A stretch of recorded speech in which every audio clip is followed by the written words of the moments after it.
नमस्कार दोस्तों, देव defence academy में फिर से आपका स्वागत है।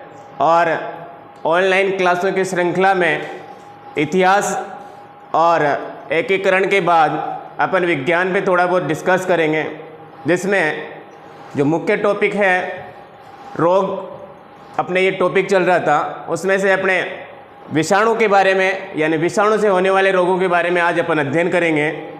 और विषाणु जनित रोगों से अपने प्रश्न प्रत्येक परीक्षा में पूछा जाता है, कैसे उसके ऊपर प्रश्न बनते हैं, कैसे किस टाइप के इसमें प्रश्न होते हैं, उन पर अपन चर्चा करते हैं। तो विषाणु जनित रोग पढ़ेंगे आज, और विषाणु जनित जो रोग है इससे कौन कौन से रोग होते हैं उन पर अपन चर्चा करेंगे। और विषाणु को इंग्लिश में क्या कहते हैं? वायरस। क्या कहते हैं? वायरस। अब वायरस जो है होती क्या है, किस प्रकार से ये बॉडी में रहते हैं, इनके बारे में थोड़ी सी अपन चर्चा करते हैं। सबसे पहली बात, जो वायरस है, विषाणु है, इसकी खोज करने वाला कौन था? तो वायरस की खोज किसने की थी? जैसे अपन ने पढ़ा था कि जीवाणु की खोज जो है ल्यूवेनहॉक ने की थी। किसने की थी? हाँ, ऐसे ही विषाणु की खोज करने वाला वैज्ञानिक था इवान वास्की। कौन था? क्या नाम था? विषाणु की खोज करने वाला वैज्ञानिक जो है उसका नाम क्या है? इवान वास्की। और इस इवान वास्की ने विषाणु की खोज की थी। और जो वायरस है, इस वायरस के बारे में कहा जाता है कि जो विषाणु होता है, विषाणु एक अपूर्ण कोशिका होती है। कैसी कोशिका होती है? अपूर्ण कोशिका होती है। क्यों होती है अपूर्ण कोशिका, इसके बारे में अपन चर्चा करेंगे। क्योंकि जो भी कोशिका होती है उस कोशिका के कुछ स्पष्ट लक्षण होते हैं, जैसे कोशिका वृद्धि कर सकती है, जनन कर सकती है, उसमें केंद्रक होता है, इन चीज़ों पर। तो जो वायरस है, वायरस के अंदर कुछ तो सजीव के लक्षण पाए जाते हैं और कुछ निर्जीव के लक्षण पाए जाते हैं। इसलिए जो विषाणु है उसको सजीव और निर्जीव के मध्य योजक कड़ी कहा जाता है। तो प्रश्न पूछा जाए कि सजीव व निर्जीव, सजीव व निर्जीव के मध्य योजक कड़ी, योजक कड़ी यानी इनको सजीव और निर्जीव को जोड़ने वाली जो कड़ी है वो कौन सी है? वायरस, जिसे अपन कहते हैं विषाणु है। विषाणु है।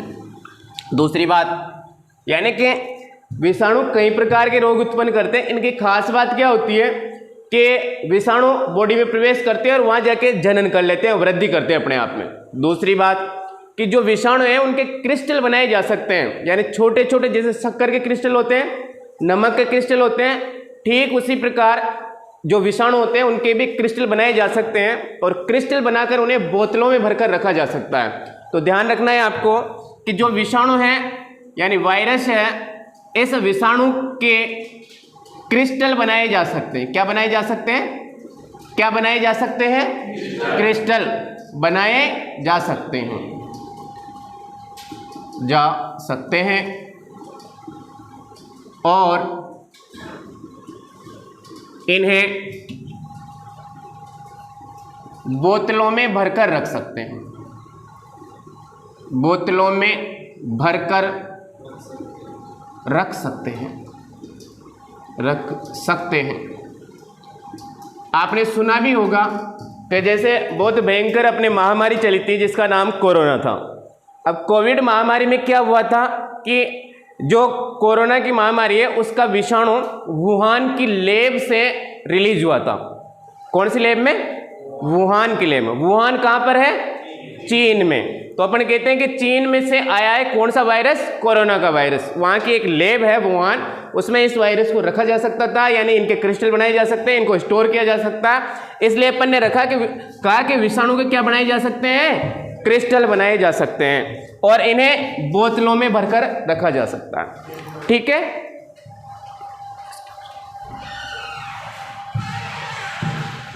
इन्हें बंद कर, वो पुश कर दो, कट हो जाओ लो, तो वहाँ से पुश कर दो आप इसको, है ना। अब उतारो आप, फिर आगे, तो यहीं बैठ जाओ। ये तो उतारो ना आप। पुष्प देखो, विषाणु जनित रोगों में सबसे पहला रोग पढ़ेंगे अपन एड्स। कौन सा रोग पढ़ेंगे? कौन सा रोग पढ़ेंगे? AIDS, AIDS, AIDS. यानी कि सबसे पहली बात तो अपने को ध्यान रखना है कि जो विषाणु से होने वाला रोग है उसमें पहला रोग कौन सा है? एड्स है। और एड्स का पूरा नाम क्या होता है? तो इसका पूरा नाम, हाँ जी, एस है एक्वायर्ड, इस है इम्यूनो, डिस है डिफिशियंसी और ऐसे है सिंड्रोम। तो देखो बालको, एड्स का पूरा नाम है एक्वायर्ड इम्यूनो डिफिशियंसी सिंड्रोम। ये इसका वायरस किस वायरस से होता है? तो उस वायरस का नाम है HIV। क्या नाम है बताओ? HIV। क्या नाम है? और HIV का पूरा नाम है ह्यूमन इम्यूनो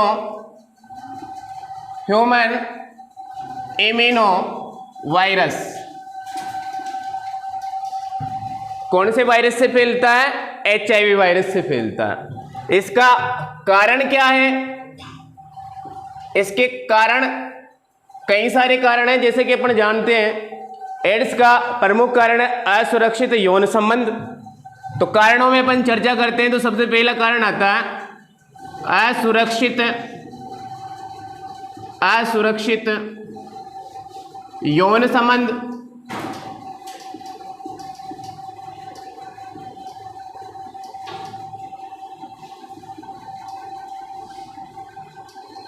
दूसरा है संक्रमित सुई का उपयोग करना। संक्रमित सुई या रक्त का उपयोग। तीसरा है संक्रमित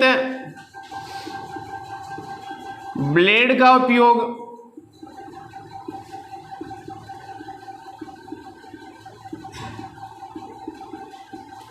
इनके कारण अपने एड्स फैलता है। और चौथा जो मुख्य कारण आपको ध्यान रखना है, किसी भी संक्रमित व्यक्ति का यदि मान लीजिए किसी भी दूसरे व्यक्ति को ब्लड चढ़ा दिया जाए तो वो भी एड्स से ग्रसित हो जाता है।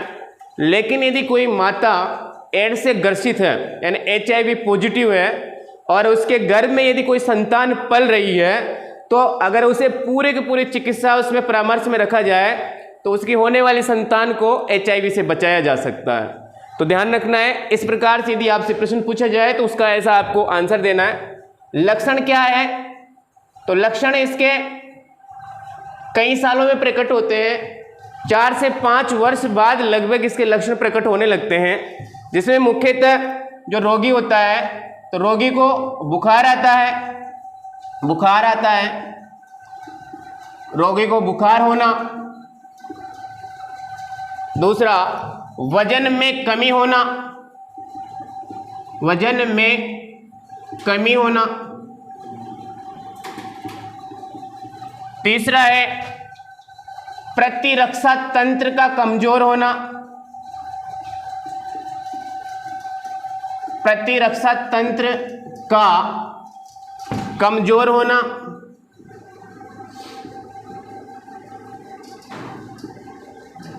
यानी कि पूरा का पूरा प्रतिरक्षा तंत्र अपना कौन सा होता है? WBC। और WBC में अपन ने पढ़ा था कि ये सारा का सारा इम्यूनिटी पावर WBC में होता है, जो अपने बॉडी को रोगों से बचाने का कार्य करता है।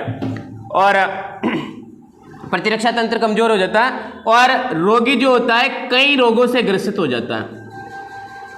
रोगी कई रोगों से ग्रसित हो जाता है। कई रोगों से ग्रसित हो जाता है।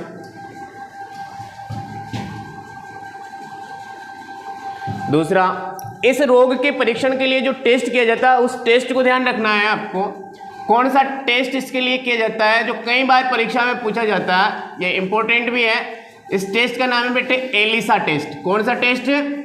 कौन सा टेस्ट? Elisa test. कौन सा टेस्ट? एलिसा टेस्ट कौन से रोग के लिए है? एड्स रोग के लिए। कौन से रोग के लिए?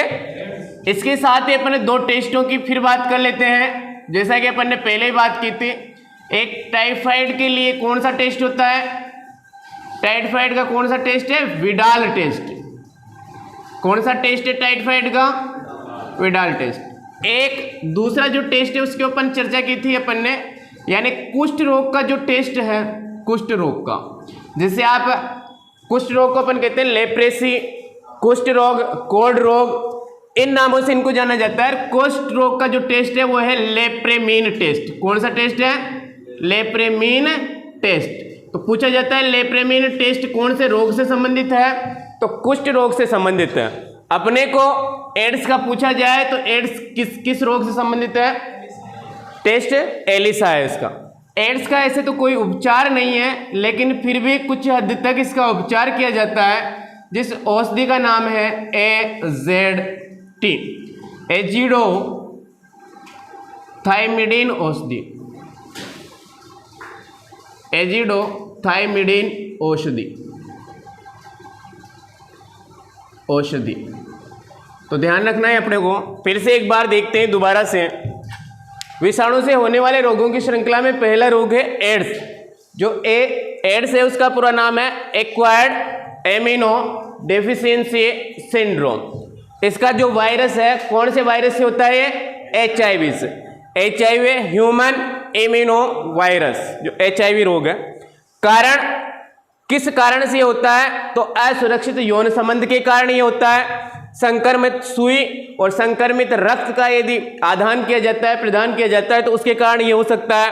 तीसरा, यदि संक्रमित ब्लेड का उपयोग किया जाए तो उसके कारण हो सकता है। और चौथा, मैंने आपको कारण बताया कि यदि मान लीजिए कोई माता है, उसके घर में अगर कोई शिशु भ्रूण पल रहा है तो उसके HIV हो सकता है, लेकिन अगर प्रॉपर मेडिकल प्रिपरेशन में रखा जाए तो उसके नेगेटिव भी प्राप्त किया जा सकता है। लक्षण है, रोगी को बुखार आता है, वजन में कमी होती है, प्रतिरक्षा तंत्र यानी WBC कमजोर होता है, रोगी कई रोगों से ग्रसित हो जाता है। यानी कि यदि मान लीजिए रोगी कोई भी रोग हो गया तो वो बहुत दिनों तक ठीक ही नहीं होगा। क्यों?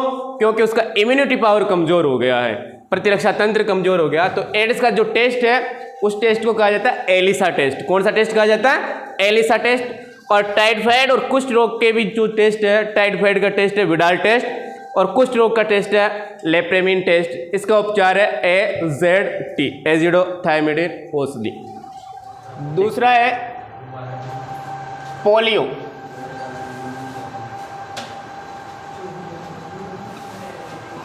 दूसरा रोग कौन सा है बेटे? पोलियो।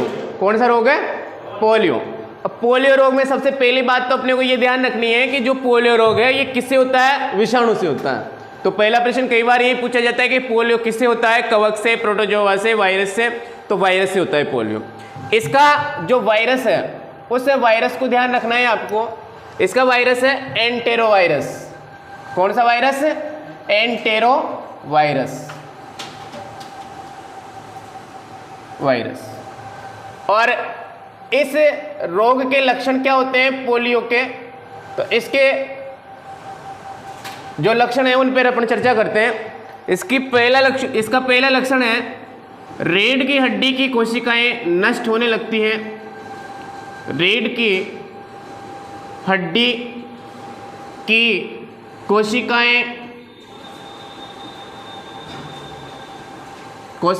नष्ट होने लगती हैं।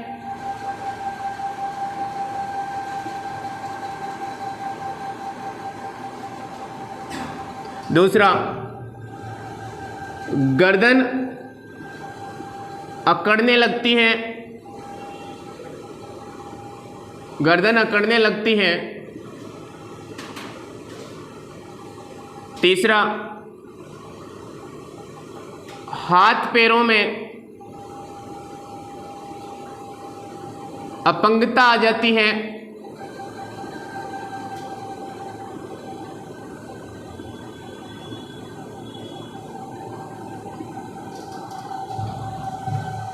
और प्रभावित अंग की यदि बात करें अपन कि इसमें कौन सा अंग प्रभावित होता है, तो इसके अंदर आपका संपूर्ण रोगी का संपूर्ण शरीर प्रभावित होता है, संपूर्ण शरीर प्रभावित। अगर इसकी बात की जाए पोलियो के, तो पोलियो के जो पोलियो है इसके 3 वायरस हैं। पोलियो के 3 वायरस हैं। कितने वायरस हैं? 3। देखो समझो इसको, 3 कौन कौन से हैं? तो पहला तो है P1, पहला है, दूसरा है P2 और तीसरा है P3। कौन कौन से वायरस? P1, P2 और P3। तो जब तीनों वायरस हैं, इनका तीनों का जो टीका बनाया गया, तो 3 को कहते हैं बेटे ट्राई। 3 को क्या कहा जाता है? ट्राई। और तो टीके का नाम क्या हुआ? ट्राईवेलेंट। तो पोलियो का जो टीका है उस टीके को किस नाम से जानते हैं? ट्राईवेलेंट। लेकिन 1990 के बाद, कब से? 1990 के बाद जो पोलियो का वायरस है P2 वायरस का कोई केस नहीं मिला, यानी ये समाप्त हो चुका था। तो इसलिए इस वायरस को, P2 वायरस को जब केस नहीं मिला तो इसको वैक्सीन से भी अपन ने हटा दिया। उसके बाद से 2 वैक्सीन आते हैं 2 वायरस के, एक तो P1 और एक P3। ये दोनों ही वायरस बचे, इसलिए इन दोनों ही वायरस को कहा जाता है, दोनों वायरस के लिए जो टीका बनाया गया वो टीका कहलाए बेटे डाई या बाईवेलेंट। डाई या बाईवेलेंट। और यही प्रश्न आपके RS में पूछा गया है, RS के एग्जाम में 2017 के आसपास, कि बाईवेलेंट टीका कौन से रोग से संबंधित है? तो बाईवेलेंट टीका पोलियो रोग से संबंधित है, जिसके 2 वायरस का टीका है, एक तो P1 और एक P3। इस पर अपन चर्चा करेंगे। आगे अपने को ध्यान रखना है कि जो पोलियो का जो टीका है, पोलियो का टीका OPV है, OPV। OPV का मतलब है ओरल,